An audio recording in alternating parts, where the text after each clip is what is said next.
Welcome back to our channel Nora kitchen. Khichdi చేస్తున్నాను. చాలా టేస్టీగా ఉంటుంది. చాలా సింపుల్గా తయారైపోతుంది. ఇండియా దుబాయ్ వీడియోలో వచ్చాయి చూడండి. ఫస్ట్ టైం నా ఛానల్ చూస్తున్నట్టయితే సబ్స్క్రైబ్ చేయండి. ఈ కిచిడి తయారీ విధానం చూద్దాం. పెరుగు పెట్టుకోవాలి, ఆయిల్ వేసుకోవాలి. ఆయిల్ బాగా హీట్ అయ్యాక యాలకులు వేసుకోవాలి, సన్నగా తరిగిన ఎర్రగడ్డ ముక్కలు వేసుకోవాలి, నెయ్యి వేసుకోవాలి. మంట హై ఫ్లేమ్లో పెట్టి లైట్గా కలర్ చేంజ్ అయ్యేలా ఎర్రగడ్డ ముక్కలను వేయించుకోవాలి. చెక్క లవంగ పొడి వేసుకొని ఇలా కలిదిప్పుకోవాలి.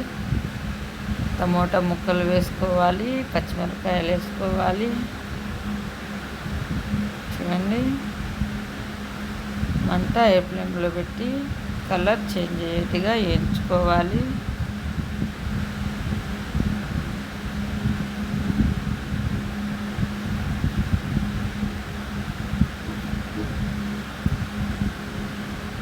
ఇలా వేగనివ్వాలి.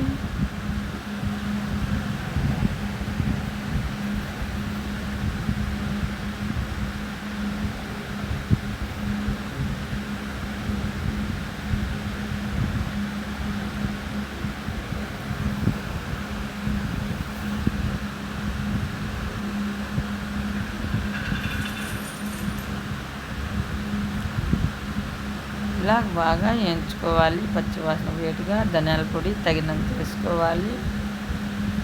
ఇలా వేయించుకోవాలి. అల్లం తెల్లగడ్డ పేస్ట్ వేసుకోవాలి. ప్రెస్ చేసుకోండి, చాలా టేస్టీగా ఉంటుంది. ఇలా మంట హై ఫ్లేమ్లో పెట్టి వేయించుకోవాలి.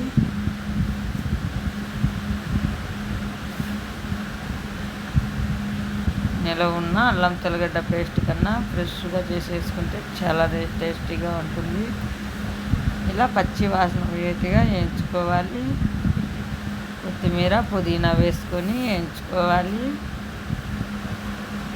చూడండి, ఇలా వేయించుకోవాలి. ఎప్పుడైనా మసాలాను బాగా వేయించుకోవాలి, అప్పుడే అన్నం టేస్టీగా ఉంటుంది. మంచి స్మెల్ వస్తుంది వేగుతుంటే. చూడండి, ఎక్కువ మసాలా వేయకుండా సింపుల్గా వేసాను. నేనైతే లైట్గా వేసాను. ఇలా బాగా వేయించుకోవాలి. తగినన్ని నీళ్ళు వేసుకోవాలి, రైస్కి సరిపడా. చూడండి, ఇలా కలిదిప్పుకోవాలి. పసుపు వేసుకోవాలి. ఇలా కలిదిప్పుకోవాలి. ఆప్షనల్, తర్వాత వేగేటప్పుడైనా మసాలా అప్పుడైనా వేసుకోవచ్చు, పసుపు ఇప్పుడైనా వేసుకోవచ్చు. సాల్ట్ వేసుకోవాలి రైస్కి సరిపడా. ఇలా బాగా ఉడికాక చూడండి, పెసరబ్యాళ్ళు బియ్యము గంట నాణ్యంగా శుభ్రంగా కడుక్కొని ఇలా చూడండి శుభ్రంగా కడుక్కోవాలి.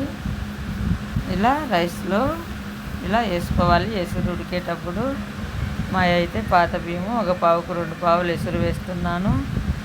గంట నానబెట్టి బియ్యము, కొత్త బియ్యం అయితే గంట నానబెట్టి అర్ధగంట అయినా నానబెట్టి పావుకు పావున్నర ఎసురు వేయండి. ఇలా కలిదిప్పుకోవాలి. చూడండి, ఉడకాలి. పెసరబ్యాళ్ళు అయితే కొన్ని ఎక్కువే వేసుకోవాలి, నేనైతే ఎక్కువే వేసాను. చూడండి, ఇలా కలిదిప్పుకోవాలి. మంట లో ఫ్లేమ్లో పెట్టుకోవాలి. ఎసురు తగ్గుతుంటే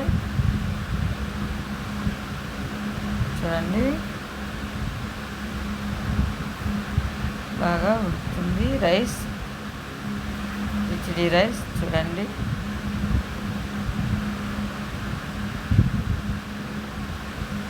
మంట లో ఫ్లేమ్లో పెట్టి ఎసురు తగ్గినాక ఉడికించుకోవాలి. మంట హై ఫ్లేమ్లో ఉంటే అడుగంటే ఛాన్స్ ఉంది, అందుకే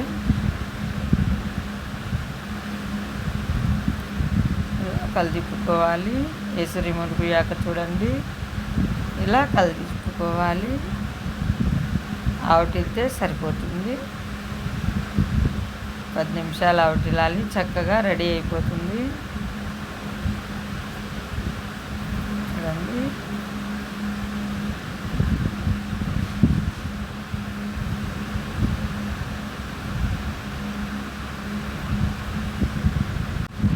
వీడియో నచ్చితే లైక్ చేయండి, షేర్ చేయండి. చక్కగా రెడీ అయిపోయింది. మీరు కూడా ఇలా ఒకసారి ట్రై చేయండి. చాలా అంటే చాలా టేస్టీగా ఉంటుంది. ఇండియా దుబాయ్ వీడియోలు వచ్చాయి చూడండి, చాలా టేస్టీగా ఉంది. ఈ కిచిడి రైస్ అయితే మంచి స్మెల్ వస్తుంది.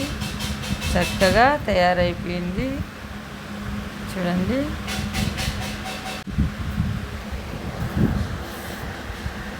ఇలా ఖచ్చితంగా ట్రై చేయండి. ఈ వీడియో చూసేయండి.